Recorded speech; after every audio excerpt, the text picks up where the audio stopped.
Leonard Taylor, James Williams, Javion Cohen, Matt Lee. I expect them all to be drafted. I do not expect them to be drafted before middle of the third round at the earliest. Anything above that is like gravy for those guys. Apart from that, I don't know that anybody else is draftable. Yeah, to be perfectly honest, I don't think there's anybody else that went that's draftable this year. Sorry, Cam Kinchins. I didn't even look in the chat, but I know they're screaming at me. How did you? My bad. Excuse me. So those five, Kinchins, Williams, Taylor, Cohen, and Lee, I could see getting drafted. You're looking probably at a 4 or lower.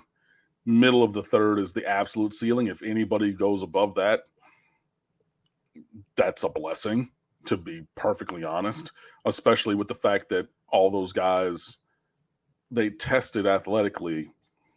Oh, yeah, no, James Williams tested horribly. Yeah, he's 537 out of 976 free safeties in terms of raw athletic score from 1987 to 2024. Most of his height and weight are great, in the elite category, but everything else graded out either poor or lower, which would be poor or very poor. I think that it's been 6 years coming for him, buddy. It's linebacker time. Like, I know that he searched his name on Twitter. I said he screamed at me. He screamed at Bud Elliott when he was at SB Nation, years ago and everything. But yeah, you're let me see. A 30-inch vertical, 909 broad, 465 in the 40 and everything. Buddy, it's time to move down to the box.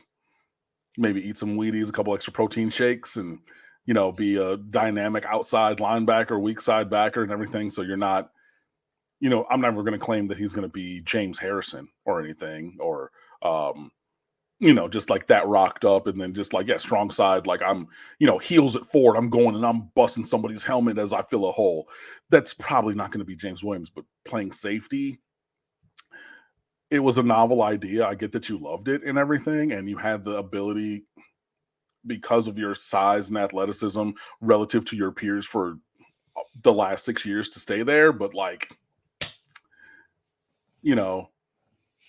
in football terms, like it's time to grow up, like Peter Pan, like let's let that dream go of what you want to be and like open your eyes to like what you really are. And I think that that's going to also be key to where he gets drafted, because I think a team would be, I hate to say it, but yeah, at the NFL level, I think a team would be foolish to draft him and put him at safety. Sorry. Is there a player in this draft for Miami that you think is being underregarded that could turn out to be a pretty productive NFL player? I think the offensive linemen, I think Cohen and Lee, really. They play interior positions. These are positions where guys can develop and carve out lasting careers for themselves. And we've seen that. John Feliciano, I mentioned him a lot.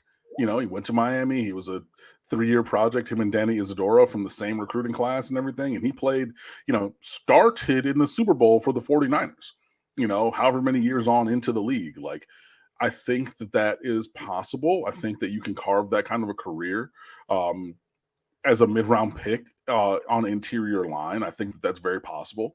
So I would say both of those guys, maybe more Cohen. More Cohen than Lee, just because I think that Cohen is a little bit more athletic than Lee is, but Lee is very cerebral. And if he's able to,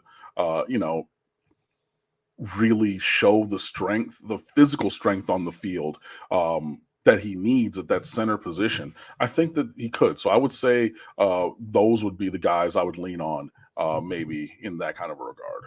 I'm looking at a chart that is listing the most NFL first-round picks since 2000. And despite a down, what is pushing 20 years, it's Bama 46, Ohio State 40, Miami 32. We still put guys into the league. I'm scrolling down the list of all-time first-round draft picks that are from the U. There's so many. Like, I'm not going to read all of these ones, but like, dude, Kelly Jennings in 06, first-round pick, right? You had Meriwether, Beeson, and Olsen in 07. Kenny Phillips in 08. Calais was a second rounder. I thought he could have been a first rounder, but whatever, he wasn't. Then, you go for a while, but then Eric Flowers and Philip Dorsett in 15, both. Eric Flowers was a top 10 pick, by the way. Artie Burns was first round pick. David Njoku was a first round pick. Then Jalen Phillips and Gregory Rousseau were, first round picks. So, like, even scrolling for years, like, there's been talent.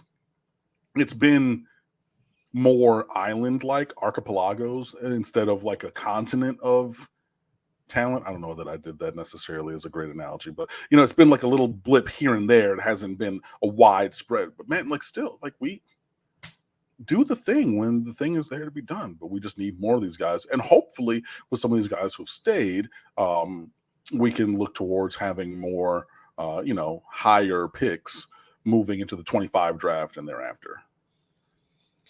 And then at the other end of the draft, according to Falconer TRX, I certainly can't confirm this, but he says Miami has a history of late round draft picks who have worked out. DJ Ivey made the team for the Bengals as a 7th round pick, number 246. Will Mallory was a 5. John Garvin was a 7 with the Packers. And I mean, it's in my division. I hate it, but like, he's a guy who stayed in the league with that team. KJ Osborne was a 5, and he just got a new contract we talked about. DJ Dallas was a 4. He got a new contract. Shaq Quarterman also. Jaquan Johnson had a nice little cup of coffee as a 6. Adrian Colbert had a real nice career as a 7th round draft pick. Stacey Coley with the Vikings is a 7 also. The Qatari Prince, Al-Qadim Muhammad, as a 6th rounder for the Saints, and then going to the Colts, and then I think another team after that. Anthony Chickalo with the Steelers was a 6, and then finally lost the weight that Al Golden and them put on him that he should have never had on him, and actually did well. Lamar Miller, who had a Pro Bowl season, was a 4. Olivier Vernon was a 3. Sean Spence was a 3. Pat O'Donnell, who's still in the league as a punter, was a 6, but I mean, that's going to happen. Brandon Linder was a 3. Mike James was a 6. He was in the league for a good long time. Diedrich Epps was a tight end. He was a 7, and he kicked around for a good while. And I mean, that's just like going back into like 05. Like, yeah, there have been some mid to late round picks that have worked out even more than all of the busts, who called Leon County or Alachua County home for their college careers. That would be Florida Gator or Florida State Seminoles draft picks, because they produce, with the highest ratio of busts. It's Florida number 1, Florida State number 4 on the bustometer in terms of draft picks. But, hey, go there and have that be your fate if you want to, or, come on down to Coral Gables, hopefully win, a bunch of games this year. We keep that pushing.